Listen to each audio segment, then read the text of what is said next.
Dari jumlah bulan yang 12 itu Allah jelaskan minha arba'atun hurum.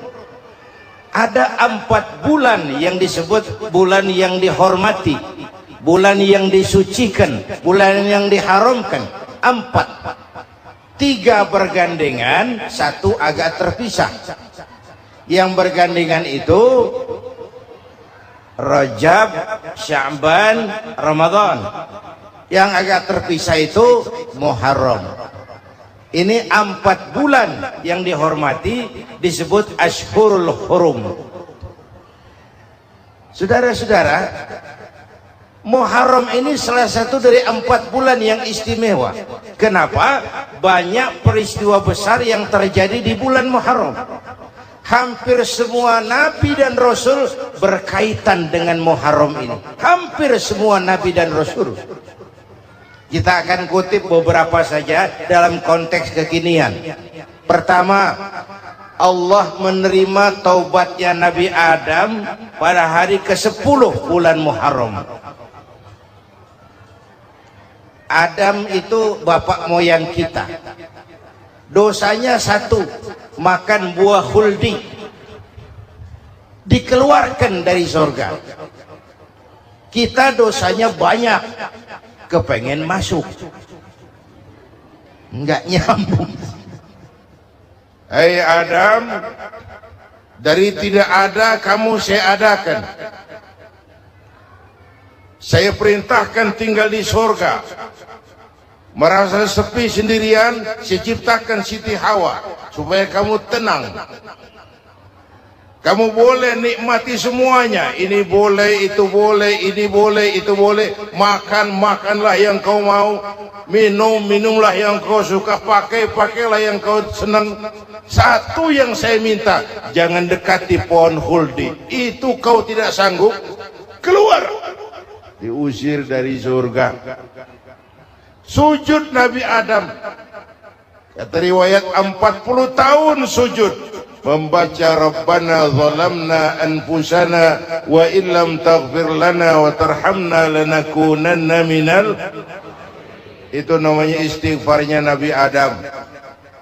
Istighfar itu kan mengucapkan astagfirullah, basmalah, membaca bismillah.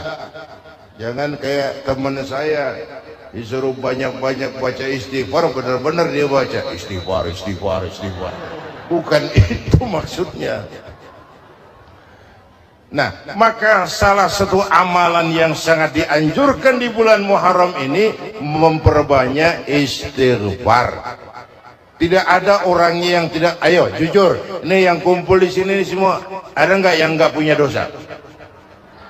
Yang merasa nggak punya dosa, ayo ke depan. Ada? Tidak ada. Setiap kita, entah kecil entah besar, sengaja terlupa, pasti mempunyai yang namanya khilaf dan salah. Dan Allah Tuhan kita bukan Tuhan pendendam. Allah Tuhan kita Tuhan yang ramah dan rahmah. Manusia, dosamu banyak, tapi ampunanku lebih banyak. Salahmu besar, rahmatku jauh lebih besar. Kau sujud di hadapanku, aku bangga melihatnya. Kau menangis di hadapanku, aku senyum melihatmu. Kau berjalan menujuku, aku berlari menyambutmu. Karena itu amalan yang sangat dianjurkan di bulan Muharram ini memperbanyak istighfar. Itu kalau istighfarnya Nabi Adam. Ada istighfarnya Nabi Yunus. Ibu kenal Nabi Yunus? Di mana kenalannya? Sok tahu. Nabi Yunus itu ketika berdakwah kepada kaumnya yang bandel, memberikan peringatan, kalau kalian tidak mau beriman akan turun azab. Kapan Yunus? Akan. Kenapa mesti akan? Sekarang aja kalau mau, saya tungguin. Kurang ajar betul ini umat.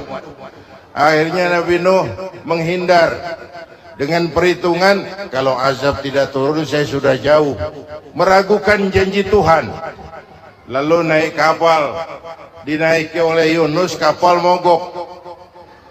Dicari siapa biang keroknya ini, diundi ternyata Yunus, sampai 3 kali diundi. Dibuanglah Yunus ke dasar laut, ditelan oleh ikan Nun atas perintah Allah. Telan itu Yunus, jangan pakai dikunyah, rusak urusan. Telan saja, simpan di perutmu. Dibawa oleh ikan Nun ke dasar lautan. Itu yang oleh Quran dikatakan bertemulah 3 macam kegelapan. Zulumatun salas, gelapnya tengah malam, gelapnya di dasar laut, gelapnya di dalam perut ikan. Itu namanya peteng, mbahnya gelap. Di perut ikan itulah Nabi Nuh sadar akan kesalahannya, meragukan janji Allah, meragukan janji Allah. Ia sujud di dalam perut ikan itu, membaca la ilaha illa anta subhanaka inni kuntu. Itu istighfarnya Nabi Yunus. Dibacakan istighfar begitu, ikan sakit perut, Pak. Di dasar laut kemana mau cari apotik? Dia naik ke permukaan, memuntahkan isi perutnya. Nabi Yunus keluar dengan selamat. Itu pun terjadi pada hari ke-10 bulan Muharram. Istighfar intinya itu. Itu amalan utama bulan Muharram, memperbanyak istighfar. Allah selamatkan Nabi Nuh dari bahtera banjir yang luar biasa 10 Muharram. Allah selamatkan Nabi Ibrahim dari pembakaran Raja Namruz 10 Muharram. Setelah Nabi Ibrahim itu menghancurkan berhala-berhala, Abrahat pulang mau ibadah, lihat Tuhannya berantakan, marah besar.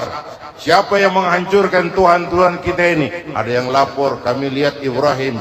Tangkap. Belum ada bukti, tangkap dulu yang penting. Bukti belakangan. Tangkap. Wah, dikerahkanlah aparat. Tangkap Nabi Ibrahim. Disidang langsung oleh Abrahat, oleh Namruz maksud saya. Ibrahim, kau yang menghancurkan berhala-berhala kami ini, Tuhan-Tuhan kami. Siapa bilang? Ada yang lapor. Saya dengar enggak semua berhala itu hancur. Ada yang paling besar, angkat tangan, saya lihat ada kampak di tangannya. Barangkali yang besar itu iseng tuh, yang kecil-kecil dikampakin. Tanya aja sama dia, kamu gila? Kenapa? Masa kami disuruh nanya berhala? Nggak bisa jawab. Nggak bisa jawab. Lah kenapa disembah? Lebih gila mana sih? Tahu nggak bisa jawab kenapa disembah? Kurang ajar kamu Ibrahim. Bakar, dibakar. Ketika Ibrahim dilempar ke kobaran api yang menggunung, Allah perintah api, ya naru kuni bardan wa salaman ala Ibrahim. Hai api, dinginlah sampean. Api Madura waktu itu. Hai api, dinginlah sampean, selamatkan Ibrahim. Api tunduk kepada perintah Allah. Ibrahim masuk ke kobaran api, selembar rambut pun tidak terbakar.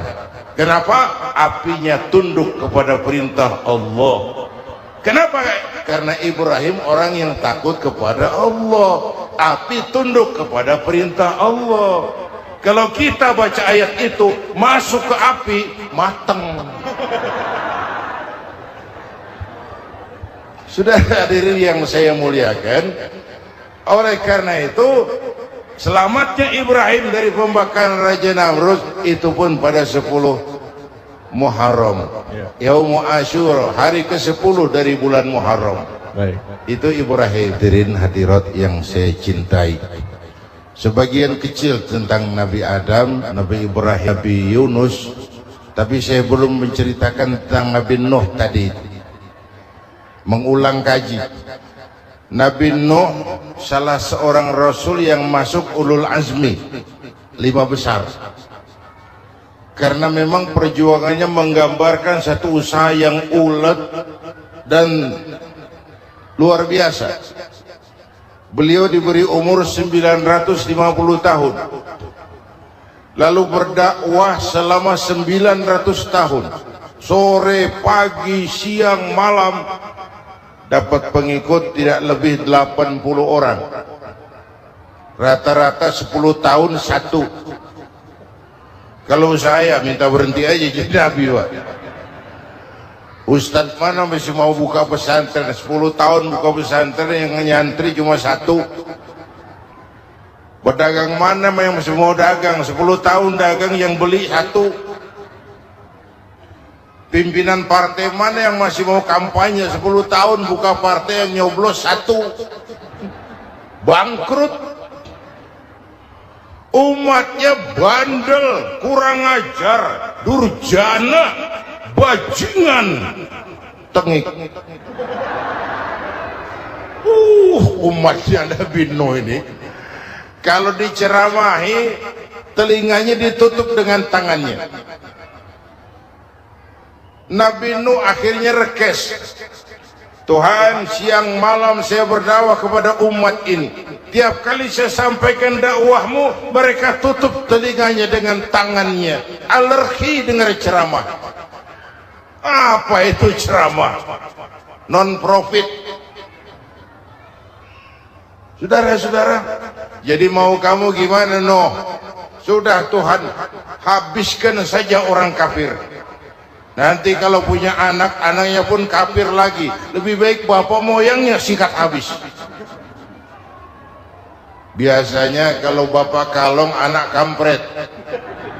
Bapak nyolong, anak nyopet. Fotokopi gimana aslinya? Hampir habiskan saja. Itu mau kamu, Noh? Iya. Oke. Nanti aku turunkan banjir, Noh. Buat kapal. Dengan apa saya harus buat kapal, Nuh? Ya dengan kayu, kata Tuhan. Kayunya dari mana, Tuhan? Ya dari pohon, Nuh. Pohonnya belum ada, Tuhan. Ya tanam dulu, Nuh. Bikin kapal, kayunya nanam pohon. Apa artinya? Perjuangan perlu kesabaran. Sukses itu ada prosesnya. Nggak bisa simsalabim abracadabra lalu kita mau sukses. Semua ada prosesnya. Walaupun kenyataannya begitu. Sukses banyak bapaknya, gagal itu yatim.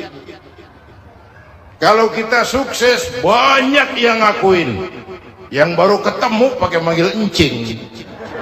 Ketemu baru, tapi sukses banyak bapaknya. Gagal yatim, gak ada yang mau ngakuin kalau kita gagal itu. Udah bikin kapal dengan kayu di tengah kampung, bikin kapal ini. Bayangkan di tengah kampung bikin kapal, orang kafir makin menjadi-jadi. Lihat Nuh, kenapa? Makin sarap. Bikin kapal di tengah kampung mau belayar kemana? Tuh lihat, kalau orang nggak tahu tujuan, mountain setengah jalan, proses yang dinilai bukan finalnya, ya kayak gitu kesimpulannya. Saya enaknya sendiri. Bikin kapal mendekati selesai, ini orang kafir rame-rame datang ke kapal Nuh. Mau apa? Buang najis. Sakit perut, berangkat ke kapal Nabi Nuh. Nongkrong. Dapat 2-3 tumpuk, pulang. Penuh lantai kapal dengan najis manusia. Inilah perjuangan. Bukan jalan raya lurus bertabur bunga di kanan kirinya. Banyak ondak dan duri, fitnah, caci maki, antipat, segala macam. Nuh. Ada orang tua dasar kafir, kurang ajar, sudah stroke berangkat juga ke kapal Nuh. Mau buang najis, pincang-pincang dibotong orang. Sudah saya buang najis, dia bangun mau pulang, pegangan tiang kapal terpleset, jatuh di atas tumpukan najis. terjadi keajaiban, yang struknya sembuh, lumpuhnya hilang, berangkat digotong-gotong pulang jalan gagah sekali. Tapi orang kampungnya heran, ente sudah sembuh? Sudah. Berobat di mana? Kok begitu paten? Di kapal Nuh. Masih banyak.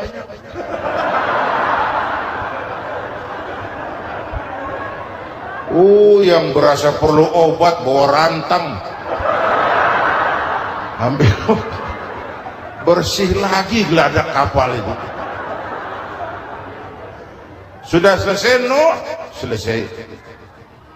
Oke, kau orang yang beriman bersamamu, binatang serba sepasang, naik Nabi Nuh, naik orang beriman, naik binatang serba sepasang. Ini cikal bakal penyelamatan manusia, Pak. Naiklah orang beriman, sudah naik semua, Nabi Nuh kontrol. Ini contoh buat kita, kontrol. Sudah naik semua teman-teman, sudah. Pemimpin yang baik bukan cuma terima laporan di belakang meja. Laporan itu yang mana juga bagus. Sama juga kampanye yang mana juga merdu. Kalau aja yang dihitung. Pernah ada calon bupati kampanye janji, kalau saya berhasil kita akan banyak bangun jembatan di daerah kita. Orang tanya, Pak, nggak ada sungai di kampung kita, Pak. Dia bilang, sungainya kita bangun sekalian. Udah kadung janji, mana pula orang mau bangun sungai ini. Saudara-saudara, kontrol. Jangan cuma tunggu laporan di belakang meja, semua laporan bagus. Ya Bu? Bu?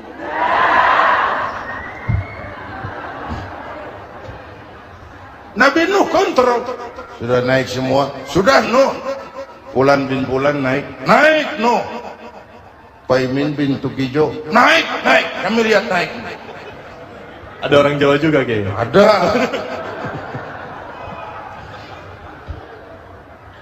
Sudah kontrol. Kanan anak saya ikut nggak naik kapal? Kami tidak lihat itu Nuh. Kanan. Ini potret. Bapaknya aktif ke masjid, ibunya rajin ke majelis taklim, anaknya keleleran kemana-mana. Bukan di sini, di Prancis. Udah di sini insya Allah sama.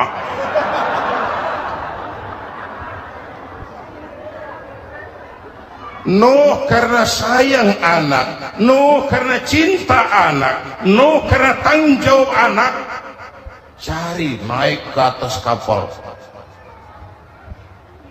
Lihat Kanan, anak saya, nggak lihat Nuh. Turun ke ruang bawah, periksa lagi. Mang, ayah Kanan di dia. Jamaah Tasik nih rupanya di dalam. Tuh ayah Mang. Ayah kemana ya budak ya? Turun ke bawah, tanya lagi, ono Kanan tuh? Ora nano raketok. Rombongan Jawa Tengah naik ke atas buritan. Dari buritan kelihatan ternyata Kanan tidak ikut naik kapal, kumpul di darat bersama orang kafir. Ini potret kita sekarang. Kumpul sama orang kafir, hanyut anak-anak kita, ditelan budayanya orang kafir, ditelan tradisinya orang kafir, ditelan pergaulannya orang kafir. Nuh karena sayang anak dari atas manggil. Dalam Quran dijelaskan itu, karena Nabi Nuh di atas, Kanan di bawah, teriak, ya bunayyar kam ma'ana. Quran di ayatnya, coba ini pakai gaya memanggil supaya kelihatan kegambar, kira-kira Nuh manggilnya begitu. Ini namanya gaya dakwah, Pak. Kalau ceritanya datar nggak menarik. Maka Nuh memanggil Kanan, ya bunayyar kam ma'ana. Kata yang dengar,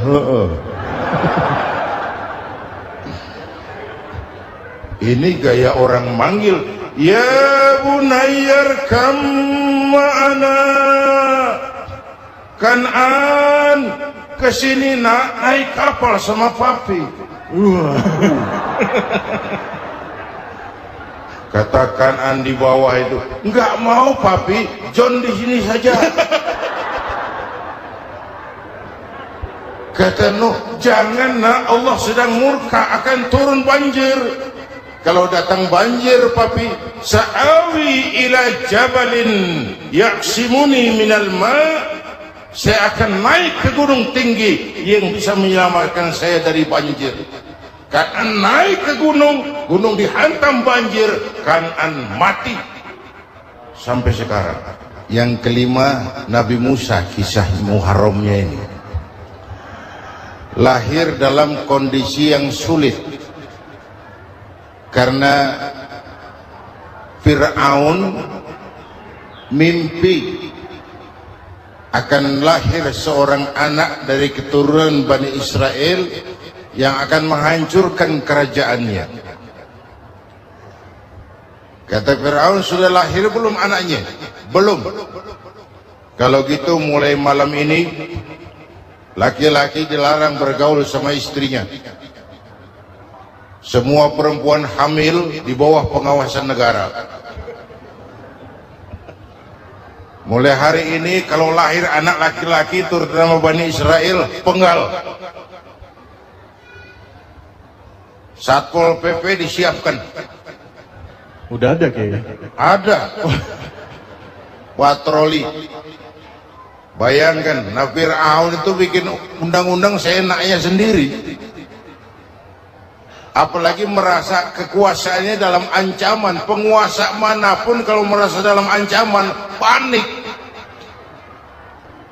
Padahal kekuasaan itu kayak harimau, makin lama ditaiki makin sulit turun. Kenapa? Karena macannya makin lapar, naik terus capek, turun dimakan harimau, serba sulit. Saudara-saudara, kalau kita mau belajar dari Pak Harto, saya melihat kekurangan Pak Harto cuma satu, terlambat berhenti.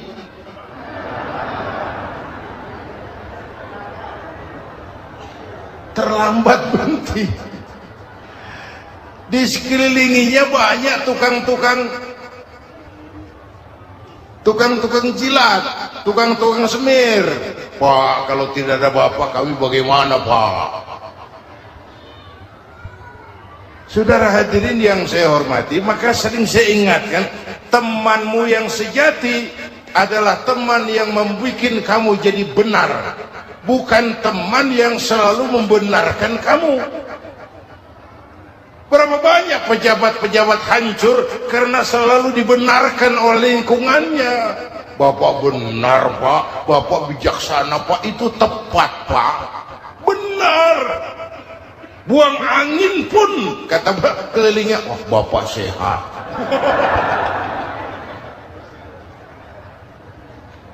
Temanmu yang sejati, teman yang bikin kamu jadi benar, bukan teman yang selalu membenarkan kamu. Bapak Ibu hadirin yang saya hormati, tapi kehendak Allah terjadi. Lahirlah Musa, bayinya dihanyutkan di sungai Nil. Bayi sudah menderita, dihanyutkan di sungai Nil, dan akhirnya besar di lingkungan istana Fir'aun. Diriwayat oleh Ratu Aisyah, perempuan Fir'aun, setelah mulai berjuang, terjadilah itu. Musa dan pengikutnya dikejar oleh Fir'aun. Sampai di tepi laut, Allah wahyukan Musa, lempar tongkatmu ke laut. Dalam kondisi darurat, mukjizat tiada jalan. Kondisi darurat. Kalau tidak, mukjizat itu maunya Allah, bukan maunya Nabi. Nabi nggak kuasa, Allah yang mau. Tapi hidup Nabi bukan mukjizat, manusiawi. Tidak mentang-mentang ada mukjizat tongkat, tiap sulit main tongkat, nggak usah berjuang kalau begitu. Itu darurat menyelamatkan umat. Tongkat dilempar ke laut, laut terbelah. Laut terbelah. Itu secara visualnya bisa kita lihat dalam film The Ten Commandment. Udah nonton belum? Urusan nonton kalah sama Ustadz gimana sih? Ten Commandment, 10 firman Tuhan. Tekniknya bagus tuh. Bagaimana laut terbelah, Musa lewat, Fir'aun mengejar. Musa sampai di ujung sana, Fir'aun masih di sama tengah perjalanan. Laut nutup kembali. Laut menutup kembali, Fir'aun tenggelam, cengap-cengap di lautan. Begitu napas sampai di tenggorokan, Fir'aun sambil cengap-cengap itu, amantu bi Rabbi Musa wa Harun. Duh, kalau begini mah saya juga percaya sama Tuhannya Musa. Mereka mau jengkel, goblok loh, terlambat sekarang, tenggelamin terus, modar. Musa selamat, Fir'aun mati, jenazahnya, jasadnya terdampar di pinggir laut. Beberapa waktu kemudian ditemukan orang, di mumi, di balsam, diawetkan.